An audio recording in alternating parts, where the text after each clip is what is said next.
Hi everyone, this is Kayla and I am back again this week to share another project using the December Clique kits called Rainbow. And this week is a little special as the entire week Tombow has teamed up with Clique Kits to um, do kind of a collaboration project where Clique Kits received some of the products from Tombow for their design team to use, and I believe the Tombow design team also received some products from Clique Kits to use. So be on the lookout for all those projects. Today is the kickoff for it, and you should be able to find a lot of the projects, at least for the Clique Kits design team, on the Clique Kits blog and their social media site. I would assume similar circumstances would be for Tombow as well. So I knew for this layout that I was going to use some mixed media, so I did go ahead and cover my paper, just some white cardstock, covered it with some gesso. I used clear gesso just because my white gesso is it's not very white once you put it on. It's got a little bit of a cream color to it. So I did clear just to keep it a nice white cardstock color. And then this kind of pinkish corally paper is actually just some cardstock from my stash, and I cut out the December cut file that comes with the December kit. So if you're a subscriber, you will get this cut file for free. If you're not a subscriber though, you may definitely check out the shop and you should be able to get it pretty inexpensively.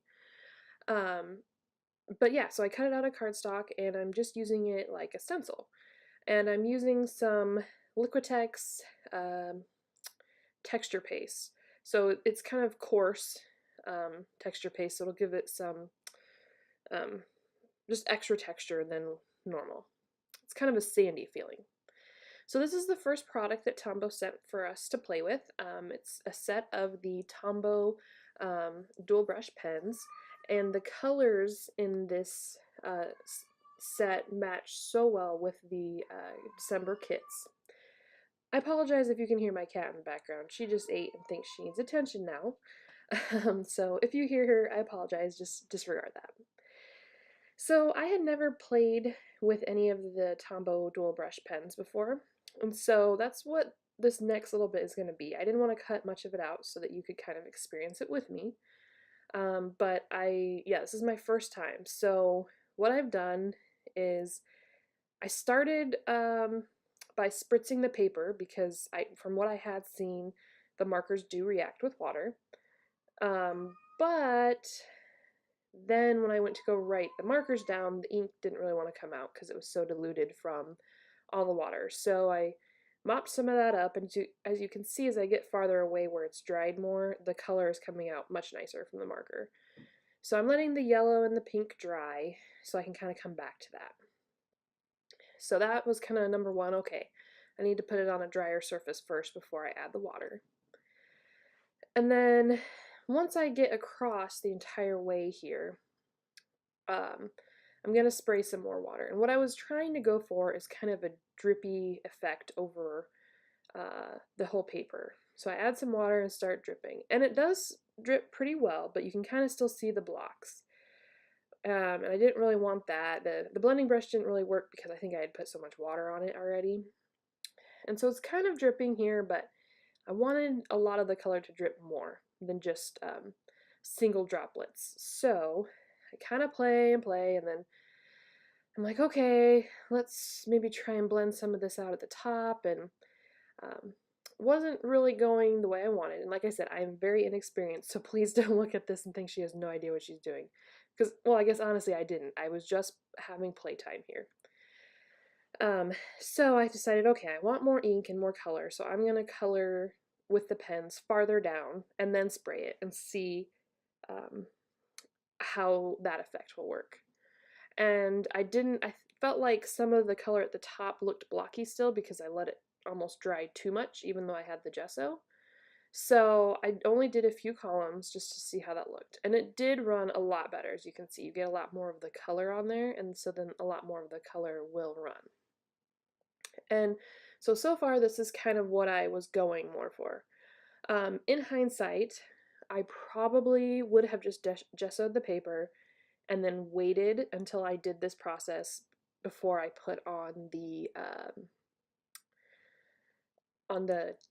texture paste with the stencil I created, only because my intention was I thought that that the color might pool around the crosses, similar to what like say a Shimmers product would with their watercolors that doesn't seem to absorb into texture paste, or it does, but in a different saturation than it does to the paper. I don't know if that makes sense, but if you've seen like Missy Witten and stuff, she can get some kind of cool stuff going on with Shimmers products. But these, it pretty much soaked into the crosses just as much as it did the paper. So it's hard to see the crosses once all the color's on there. So I think if I did it over again, I would do this process and then go back over it and have that white texture paste showing. I just think that would give a better look. But again, this is just a learning process for me. So right now I'm just playing. Other than the dripping effect, I didn't really have too much in mind at this point. I just kind of was playing and seeing what I came up with, which is half the fun of mixed media to me. So I'm still just playing. And by the end of it, I do end up getting a lot of water on the paper. So I don't end up using this paper for my layout. It was just really saturated. The colors are so bright and vibrant, which is gorgeous, but I felt like it was going to be overpowering if I put anything on the paper, basically. So I don't end up using this. I do keep it though, and I most likely will still use it at some point and may just add to it and make it more of a mixed media layout by adding lots of layers. So I let that sit aside and dry. I'm like, okay, well, I'm going to keep playing. So this is just a basic craft mat. You could use this, blending palette, anything that's just a non-porous surface. And I'm just haphazardly scribbling the colors around, kind of in just a little mosaic, I guess. And trying to get a little bit of a good balance here and there with all the colors. Now, one thing I didn't do is I didn't worry about color mixing, so like if you saw, I kind of got a little bit of brown going on in that last layout, but I don't mind. I was just playing. But if it bothers you, you can definitely follow all the color rules to make sure that you're not getting those weird colors. So after I did this, the first time it was a little saturated. Just wasn't what I was going for exactly. But this, I noticed that there was a lot of ink still left after I picked up the first paper, which was this one. And so I was like, okay, I'm going to take another piece and just swipe it through, and I love the way that one turned out. So again, that one, I was just playing. It wasn't perfect, wasn't really what I wanted, too much color. But this one ended up turning out great. And I think that's the awesome thing about mixed media is you never know what you're going to get, right? As long as you're just playing, just keep going, and eventually you'll get a background you love. And I really, really enjoyed this one because I thought for myself it was the perfect amount of color. It wasn't too overwhelming. So this is what I went with. And if I did it again, I wouldn't get the exact same layout by any means. It would be way different. So just don't be afraid to play. And like I said, I will still use those other two layouts, or the backgrounds, excuse me, that I created, just they'll be in different ways. I may cut them up with punches and, something like that. But again, I felt like I almost put too much color on and there's just a little too much saturation, and those colors were so vibrant, I just thought it'd be hard to use as a background. So I will use them in some other way. But anyway, so after this dried, I went ahead and cut about a 1/4 inch off of each side, and I decided to adhere it to another 12 by 12 piece of paper for a border. But instead of just using black cardstock, which I felt was kind of flat, I decided to use some black tissue paper just to add a little bit extra texture to the ends of it. So I do go ahead and cut all this off. It doesn't end up adding a ton of texture because I didn't ruffle it or layer it or anything.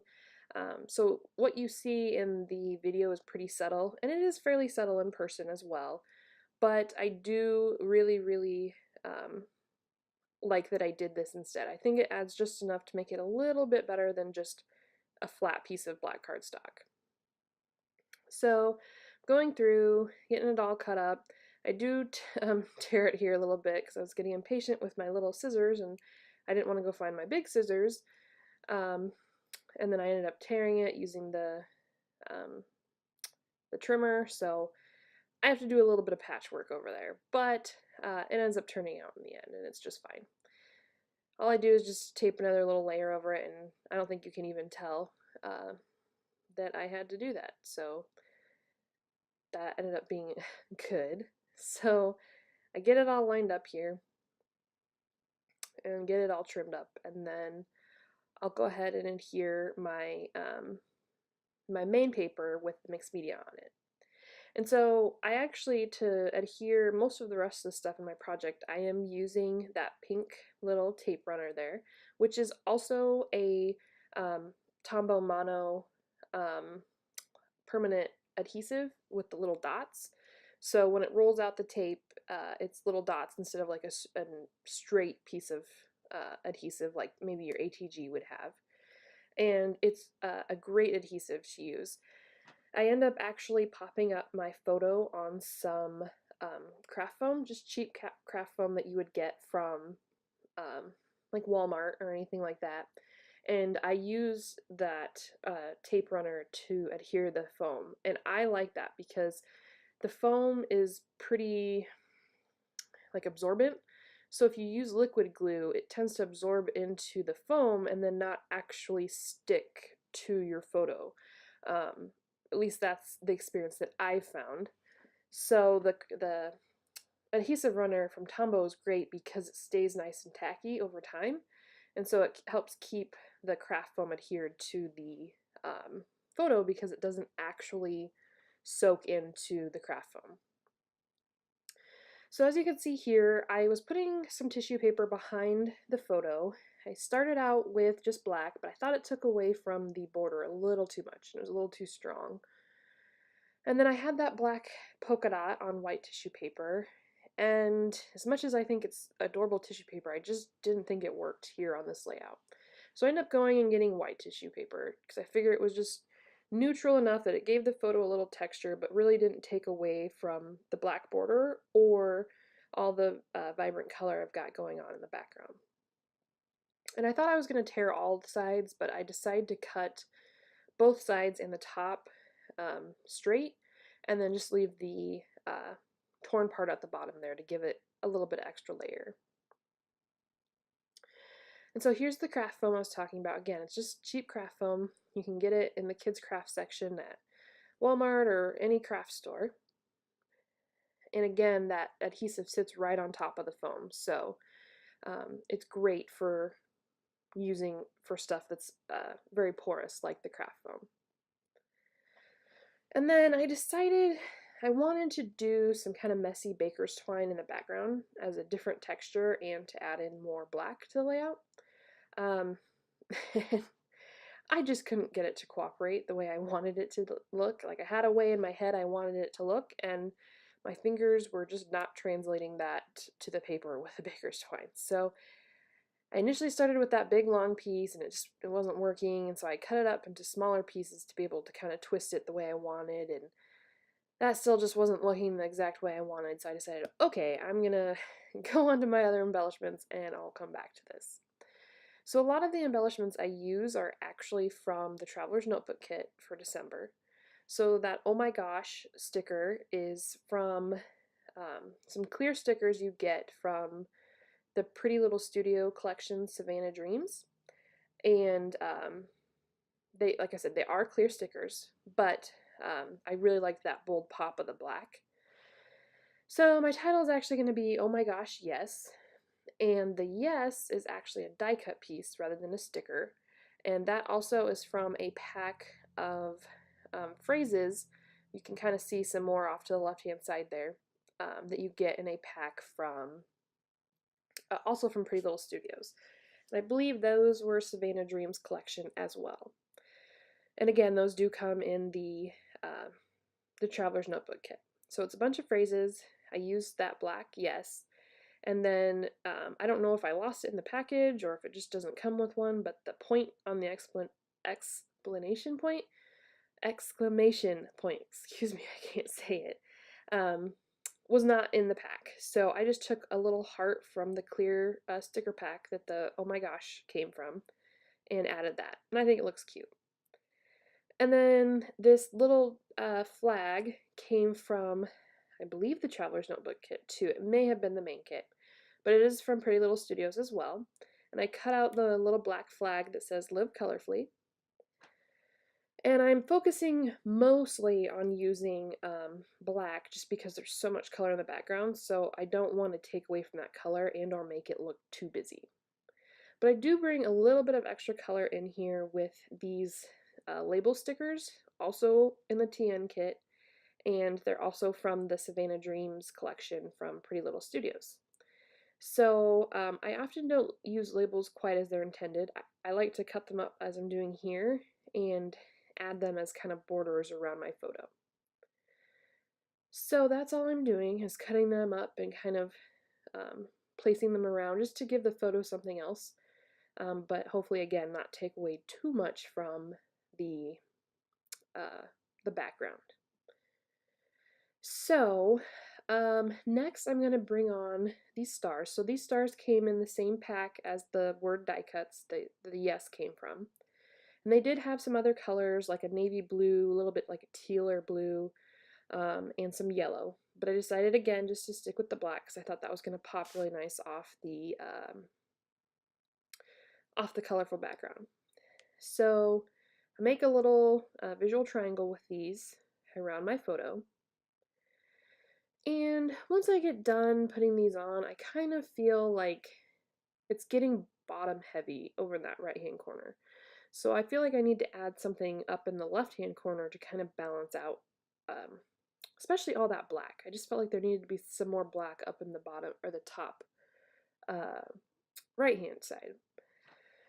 So I come in, I use another tag or sticker label, excuse me, as kind of a grounding point, and then I put this clear black sticker that says captured because the photo is actually of a beautiful rainbow that my husband took a picture of when he went to the store, and then added in a black little heart sticker as well.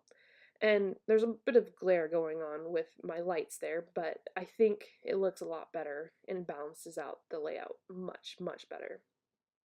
And then just to kind of add a little texture, because I had some open space up in that corner still of that label, I did a few staples, and then I just went around the page and made a triangle of them just to kind of, again, even that out a little bit. And there was just a small piece here on the side that had not cut quite right, so you could see some of the white cardstock, and it was bothering me, so I patched that up as well. And then I think the final thing I'm going to do is bring in these pieces of twine and force them to work for me. And I get them to where I enjoy them enough. And I actually used the third and final product Tombow sent for us to use, which is the Tombow Mono Multi Liquid Adhesive in this bottle here. And this is a really good adhesive. It takes maybe a little bit longer to dry than, like, say, your quick dry tacky glue, but I have used this before and I do feel it's excellent for gluing down non-paper things to your projects. So like this baker's twine, if you use just like Scotch tacky glue, I found that it doesn't seem to hold up very well once it dries. It doesn't adhere it well. But this Tombow Mono Multi-Liquid Adhesive really does a good job of adhering and bonding to the non-paper products. So I like to use it for stuff like the baker's twine and everything. So this is the final layout. I try not to cover up the background too much because I just thought that that was gorgeous and was the star of the show. So I hope you've enjoyed this. Got some pictures here, and make sure to check out all the other great products or projects from this Tombow Clique Kits team up. And I hope you have a fantastic week, and I will be back later in the month to share some more projects. Thanks so much. Bye-bye.